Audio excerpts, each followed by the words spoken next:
মই বৰ্তমান উপস্থিত আছোঁ এগৰাকী ব্যক্তিৰ ওচৰত। তেখেতৰ আচলতে ফাৰ্মিঙৰ লগত জড়িত, তেখেতৰ মাছৰুম খেতিৰ লগত জড়িত।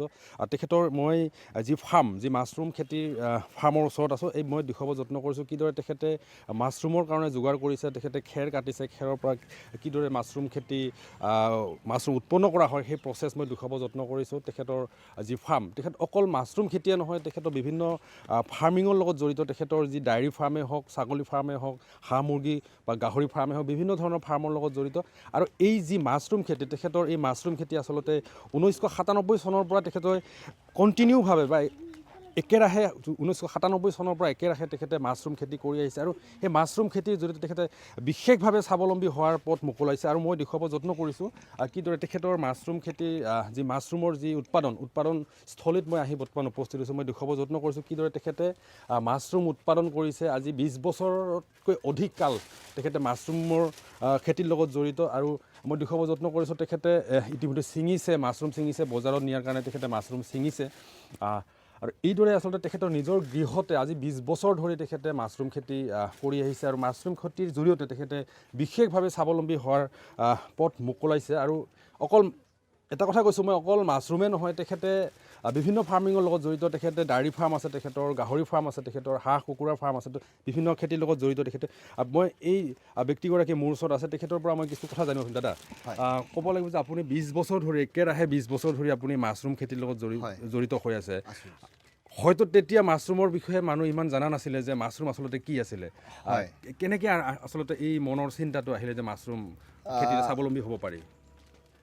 তেতিয়া মই অৱশ্যে ষ্টুডেণ্ট আছিলোঁ, পঢ়ি আছিলোঁ। সেইখিনি সময়ত আমাৰ ইয়াতে দীপক মেধি বুলি এজন আমাৰ ছাৰ আছিলে, তেওঁ এগ্ৰিকালচাৰ চাইণ্টিষ্ট আছিল।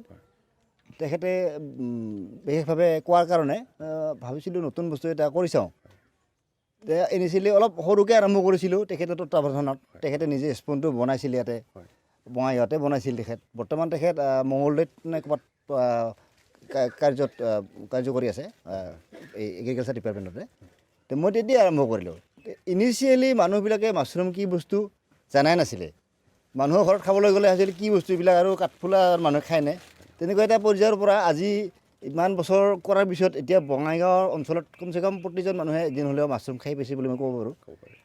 কম বেছি পৰিমাণে মানুহে খায়, কনজামশ্যন। আৰু মোৰ যিখিনি আজিৰ ডেটত প্ৰডাকশ্যন হয় সেইখিনি মই ইয়াৰ লোকেল বজাৰতে আৰামছে বিক্ৰী কৰিব পাৰোঁ। সেইখিনি পৰ্যায়লৈকে আহিছে। কিমান আছে আপোনাৰ যি মাছৰুম উৎপাদনস্থলী আছে, কিমান চিলিণ্ডাৰ আছে ইয়াত? মোৰ ইয়াতে টোটেল চিলিণ্ডাৰ আছে আপোনাৰ 600 কেপাচিটি আছে মোৰ ঘৰটোত। 600 মই এইখিনি কৰোঁৱে। আৰু পিছত আৰু যেনেকৈ চাহিদা বাঢ়িব মই আৰু বঢ়াম। এতিয়া মোৰ 600 চিলিণ্ডাৰ আছে। ইয়াতে 15-20 কুইণ্টেল মোটামুটি প্ৰডাকশ্যন হৈ যায়। আৰু হয়, কিমানকৈ বিক্ৰী যায় বজাৰত? বৰ্তমান আপোনাৰ বজাৰৰ প্ৰাইচ আছে 160 টকা কিলো, পাৰ কিলো 160 টকা চলি আছে বৰ্তমান। মই জানিব বিচাৰিম যে আপুনি অকল মাছৰুমে নহয়, আপুনি ডায়েৰী ফাৰ্ম আছে, আপোনাৰ গাহৰি ফাৰ্ম আছে, ছাগলী ফাৰ্ম আছে, বিভিন্ন ফাৰ্ম আছে, ফাৰ্মৰ লগত জড়িত বিশেষকৈ আপুনি?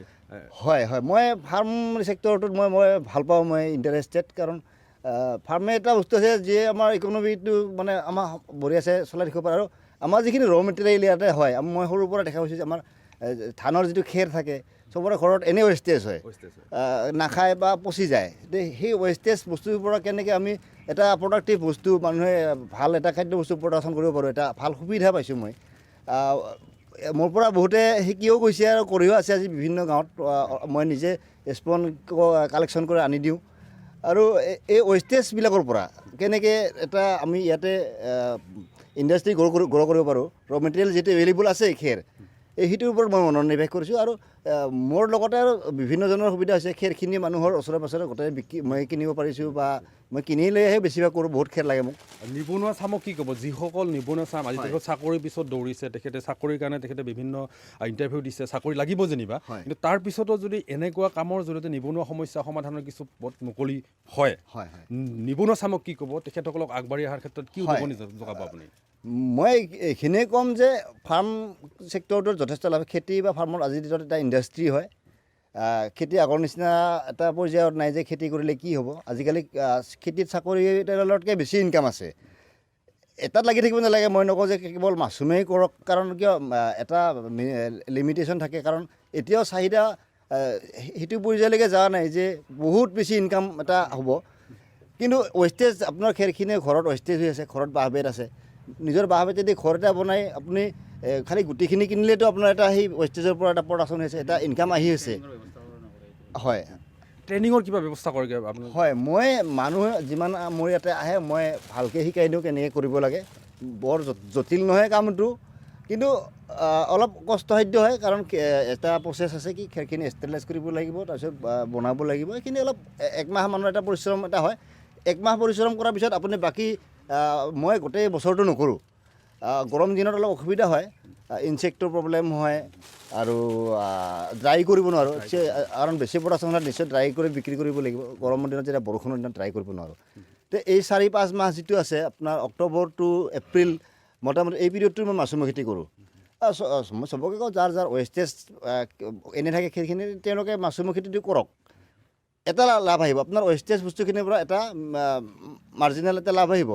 আৰু লগতে যদি বেলেগ আপুনি মই যেনেকৈ কৰি আছোঁ, আপুনি পিগাৰী ডায়েৰী গোটেইখিনি এনেকৈ যদি কম্পজিটভাৱে আপুনি লাগি থাকে, যথেষ্ট ইনকাম আৰামছে চলিব পাৰে আৰু যথেষ্ট ইনকাম আৰামত চলিব পাৰে বুলি কৈছে। নিবনুৱা সমস্যা সমাধানৰ বিশেষভাৱে এই যি ফাৰ্মিঙে বিশেষভাৱে উদগনি যোগাইছে। আৰু এই মুহূৰ্তত এটা কথাই ক'ব লাগিব যে বঙাইগাঁৱৰ প্ৰায় 20 বছৰ কাল মাছৰুমৰ খেতি কৰি তেখেতে আচলতে বিশেষভাৱে স্বাৱলম্বী হোৱাৰ পথ মোকলাইছে। আৰু এটা কথা ক'ব লাগিব যে ফাৰ্মিঙৰ জৰিয়তে নতুন প্ৰজন্মক তেখেতে যি ট্ৰেইনিঙৰ ব্যৱস্থা কৰিছে, ট্ৰেইনিঙৰ ব্যৱস্থা যদি কোনোবাই যদি আগ্ৰহী ব্যক্তি আছে বা আগ্ৰহী লোক আছে, তেখেতে নিজাববীয়াকৈ ট্ৰেইনিং দিয়াৰ ব্যৱস্থা কৰিছে এইগৰাকী ব্যক্তি বঙাইগাঁৱত।